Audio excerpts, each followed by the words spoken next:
नमस्कार दोस्तों, स्वागत है आप सभी का इस सीरीज़ में जिसमें आपके डाउट को क्लियर किया जाता है। कमेंट्स के माध्यम से आप अपना डाउट देते हैं। तो आइए दोस्तों, आज भारी भरकम कमेंट्स हैं सभी के और सारे कमेंट्स को लगभग सभी को शामिल कर दिया गया है। यदि कोई छूट भी गया होगा तो उसको नेक्स्ट वीडियो में ले लिया जाएगा। और अभी तक आप लोग चैनल को सब्सक्राइब नहीं किए हैं तो चैनल को सब्सक्राइब कर लीजिए। आइए आज का पहला देखते हैं क्वेश्चन।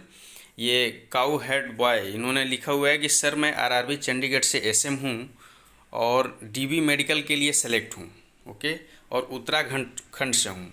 मुझे मुरादाबाद डिवीज़न अलॉट हो सकता है क्या, क्योंकि मैं देहरादून हरिद्वार इसी डिवीज़न में है। नहीं, देखिए आपका क्या है कि पहले चंडीगढ़ यदि आरआरबी में है तो आपको या तो दिल्ली डिवीज़न मिलेगा या अम्बाला डिवीज़न मिलेगा। ठीक है, दो डिवीज़न आरआरबी चंडीगढ़ के हैं।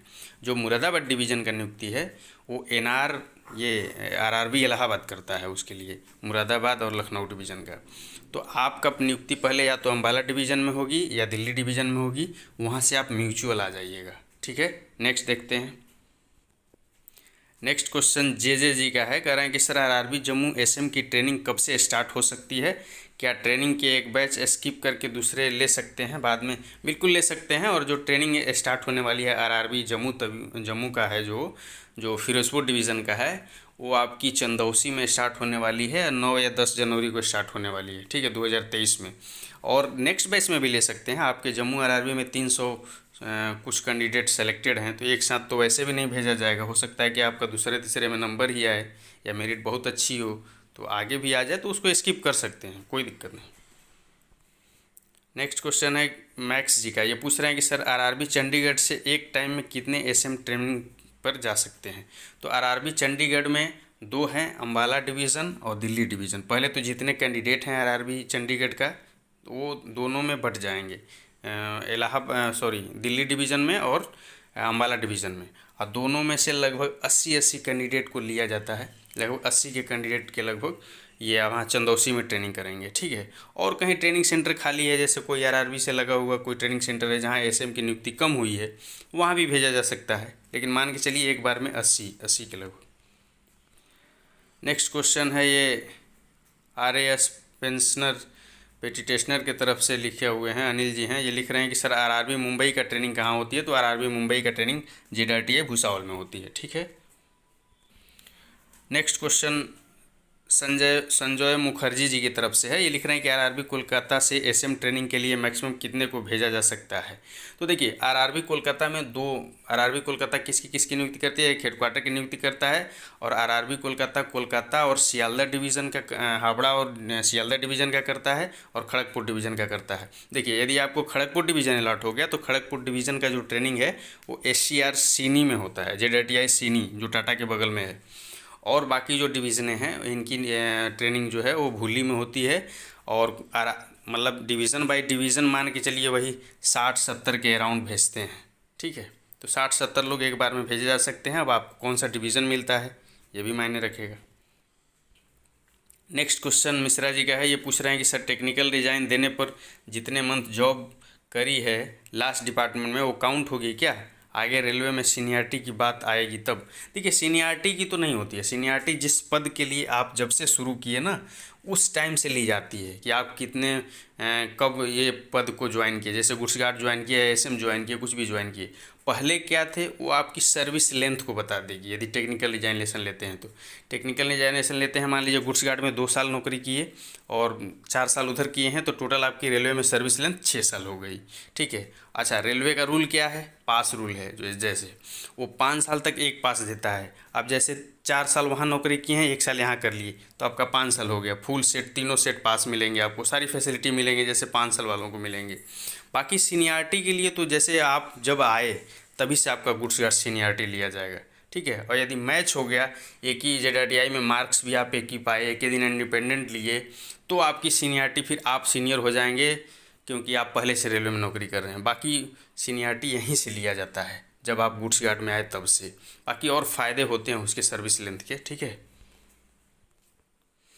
परमार जी पूछ रहे हैं कि मैं अभी ग्रुप डी में हूँ और एसएम में हो गया है, एनओसी नहीं है मेरे पास, क्योंकि एनटीपीसी का फॉर्म भरने के बाद जॉब लगी थी। तो परमार जी, जब एनटीपीसी की जॉब लगने के बाद फॉर्म भरने के बाद जॉब लगी थी, जब एग्ज़ाम देने जा रहे थे उस टाइम कोशिश करना था, उस टाइम कोशिश करते तो शायद एनओसी मिल जाती। ठीक है, अभी भी कोशिश करिए, क्योंकि आपका एनपीएस क्रिएट हो गया होगा, आपके लिए प्रॉब्लम क्रिएट होगा। ठीक है, तो आप कोशिश में लगे रहिए कि सर हायर ग्रेड में जा रहे हैं, नहीं है कि अथॉरिटी सुन रही है, उसके ऊपर वाले अथॉरिटी को अप्रोच करिए, कुछ ना कुछ करिए कि एनओसी मिल जाए, कम से कम डिवीज़न जाते जाते तो मिल ही जाए, क्योंकि वो आपका एनपीएस में डिस्टर्बेंस ना हो।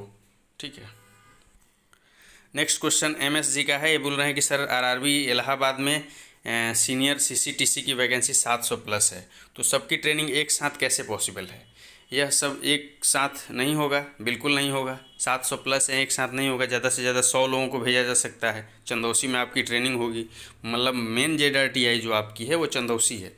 लेकिन यहाँ यदि कहीं मान लीजिए सीनियर सीसीटीसी की वैकेंसी नहीं है, जैसे एनईआर में मान लीजिए नहीं है, एनईआर में नहीं है, तो उसका जो ट्रेनिंग सेंटर है वहाँ भेज दिया, जैसे गाजीपुर भेज दिया आपको, या भूली धनबाद भेज दिया, या सीनी भेज दिया, जहाँ वैकेंसी नहीं है जिस आरआरबी में, उससे जो कंसर्न जेडआरटीआई है वहाँ भी भेजा जा सकता है। अधिकारी लोग बात करके भेजते हैं।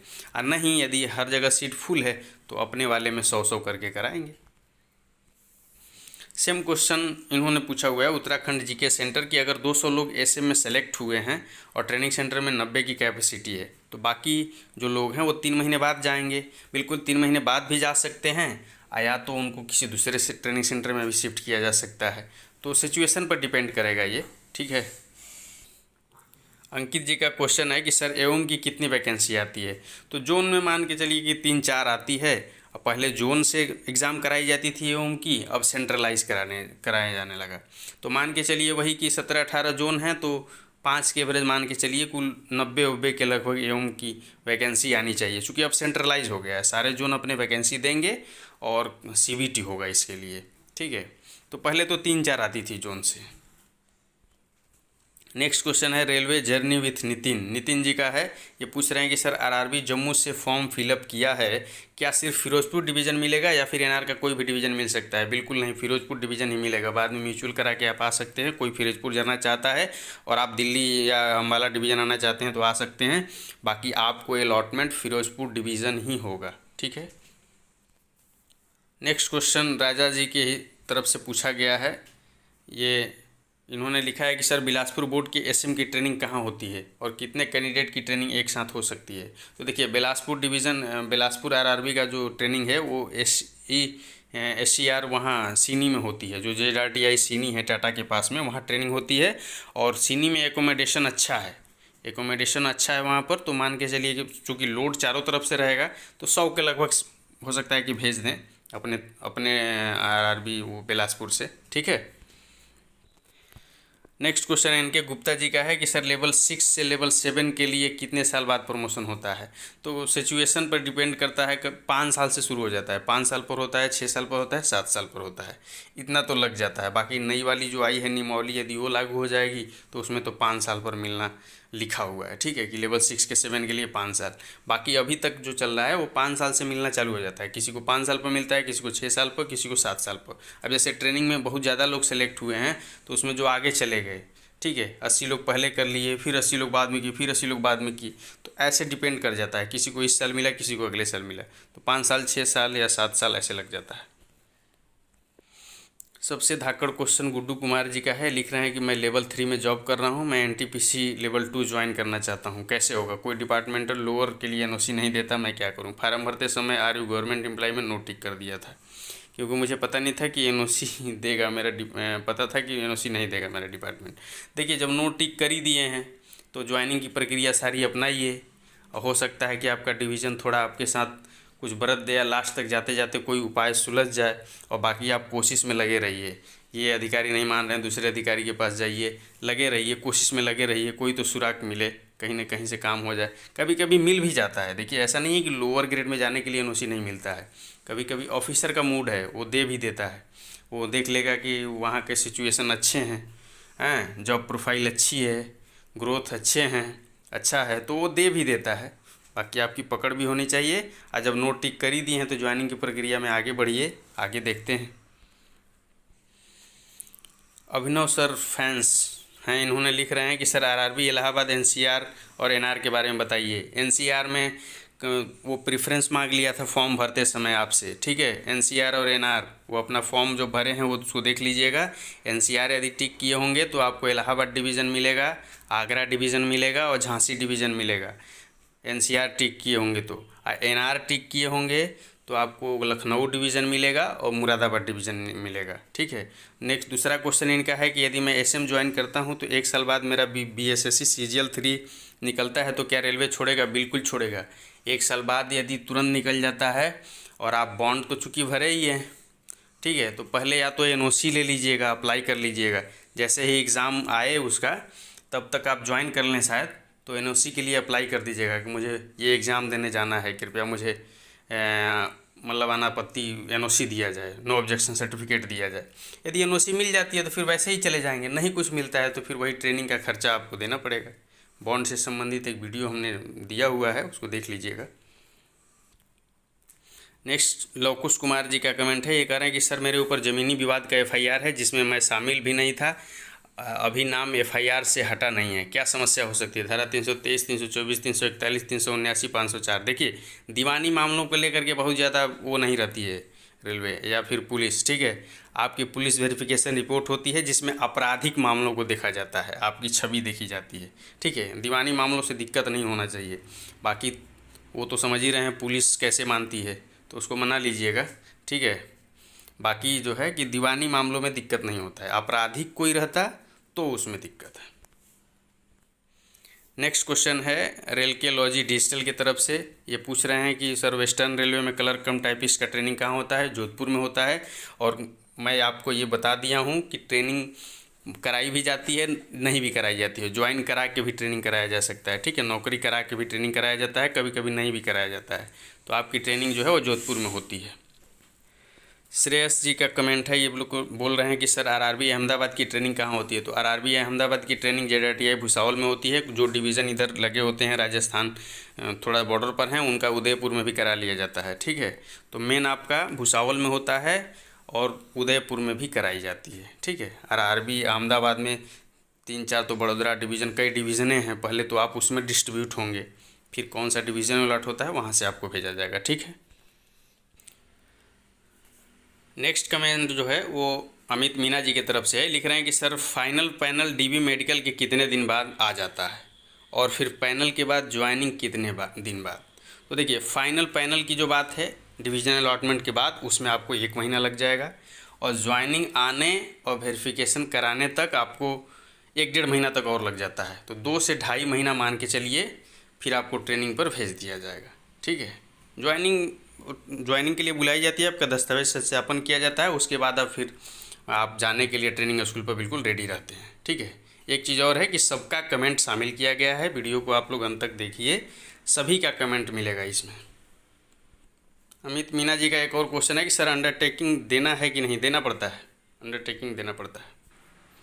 देखिए नेक्स्ट जो क्वेश्चन है वो jekrool@2342 के तरफ से आया हुआ है। इन्होंने लिख रहे हैं कि आरआरबी पटना के लिए ट्रेनिंग किस जेडआरटीआई में होती है? तो इस क्वेश्चन का जवाब ये है कि जेडआरटीआई मुजफ्फरपुर, ठीक है। बस यही है, मुजफ्फरपुर में होता है आरआरबी पटना का ट्रेनिंग, ठीक है। और उस टाइम यदि और कहीं अगल बगल खाली है, जैसे आपका भूली में भी, वहाँ भी रखा गया है सीट रिजर्व आरआरबी पटना के और डिवीज़नों के लिए, ठीक है, तो वहाँ भी भेजा जा सकता है। बाकी जो मेन है कंसर्न जेडआरटीआई जो है वो जेडआरटीआई मुजफ्फरपुर है। शिवेंद्र परिहार जी का जो क्वेश्चन है ये पूछ रहे हैं कि sir railway bank account detail कब लेता है, ज्वाइनिंग के टाइम या अदर? बैंक अकाउंट रेलवे अलग से ओपन करवाता है या जो हमारा पुराना है वही चलता है? देखिए राष्ट्रीयकृत बैंक होना चाहिए, जो आपका पुराना है वो चलेगा।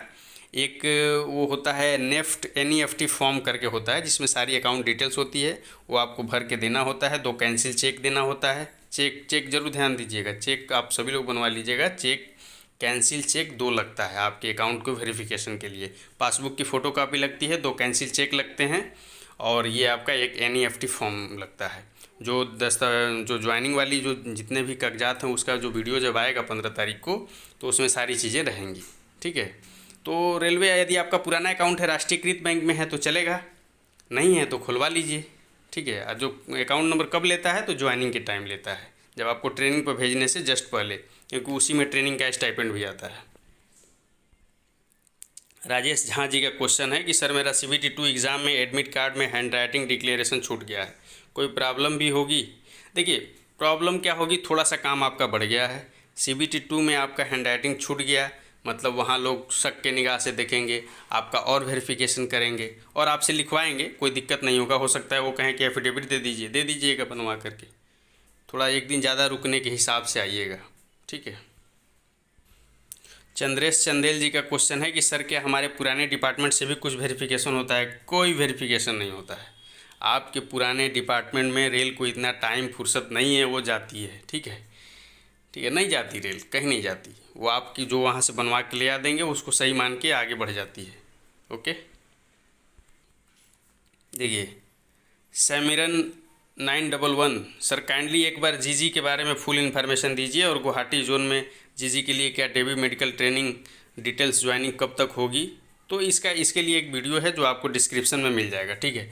बाकी जीजी के लिए जो इन्फॉर्मेशन है मैक्सिमम हमने कवर कर लिया है कि आप भाई ज्वाइन करते हैं, जो ट्रेनिंग है उसका 50 दिन का है, लगभग दो महीने का हो जाता है। ट्रेनिंग के बाद आते हैं, आप लाइन ट्रेनिंग करते हैं, फिर इसके बाद ट्रेन लेके चलना है और वही 8-9 साल में आपका प्रमोशन होकर के सवारी गाड़ी पर आते हैं। 8-9 या 10 साल लग जाते हैं, ठीक है। बाकी उस वीडियो में है, उसको देख लीजिएगा कि कब तक प्रोसेस को पूरा करा लिया जाएगा, ठीक है। चलिए नेक्स्ट क्वेश्चन शिव त्रिपाठी जी का है। ये पूछ रहे हैं कि आरआरबी गोरखपुर की एसएम की ट्रेनिंग कहाँ होती है? तो आरआरबी गोरखपुर के लिए एकदम फर्स्ट क्लास न्यू बना हुआ ये JDRTI गाजीपुर है, नया बना हुआ है। मनोज सिन्हा जी ने उसका उद्घाटन किया था। तो ये JDRTI गाजीपुर, यहीं पर ट्रेनिंग होती है। आपका आरआरबी गोरखपुर NER हो जाता है, नॉर्थ ईस्टर्न रेलवे, ठीक है। नेक्स्ट क्वेश्चन मंटू कुमार चंद जी की तरफ से है कि गुड्स गार्ड का प्रमोशन के बारे में थोड़ा डिटेल्स में बताइए। गुड्स गार्ड के कितने ईयर्स बाद पैसेंजर गार्ड बनते हैं? ऐसा करके मैक्सिमम कितने प्रमोशन तक जा सकते हैं? तो देखिए, गुड्स गार्ड के लिए पहले तो आप आए ज्वाइन किए तो गुड्स में ही चलेंगे, मालगाड़ी में ही चलेंगे। ज़्यादा से ज़्यादा 3 साल बाद आप लेवल 6 में हो जाते हैं। लेवल 6 में होने के बाद फिर आपको टाइम लगता है, थोड़ा टाइम लगेगा 4600 मिलने में। और वो मान के चलिए कि टाइम कुल मिला के आपके ज्वाइनिंग से लगभग 9 से 10 साल हो जाते हैं, तब आप मेल गार्ड पर जाते हैं। 4600 के बाद 4800 नहीं मिलता है, 4800 आपकी MSAP पे मिलती है। MSAP क्या होता है, इसके बारे में भी आगे आपको जानकारी मिलेगा। थोड़ा शॉर्ट में बता देते हैं कि जब आप 10 साल नौकरी कर लेते हैं, उसमें कोई प्रमोशन नहीं मिलता है, तो 10 साल में आपका नेक्स्ट ग्रेड बढ़ जाता है, जिसमें आपको प्रमोट करके पोस्ट तो नहीं दी जाती है, लेकिन आपको पेमेंट का लाभ दिया जाता है। तो 4600 के बाद आप MSAP में 4800 जाएंगे, तब तक आप राजधानी के गार्ड बन गए होंगे या वंदे भारत का, ठीक है। ओके, चलिए बहुत बहुत धन्यवाद आप लोगों का। चैनल को सब्सक्राइब करिए, प्यार दुलार जो है वो बनाए रखिए। आपके लिए मेहनत कर रहे हैं हम, ठीक है। आपको बिल्कुल जेन्युइन ऑथेंटिक इन्फॉर्मेशन यहाँ पर दिया जाएगा, ठीक है। कोई गलत इन्फॉर्मेशन नहीं, कम दिया जाएगा लेकिन अच्छी इन्फॉर्मेशन दिया जाएगा। बहुत बहुत धन्यवाद, थैंक यू।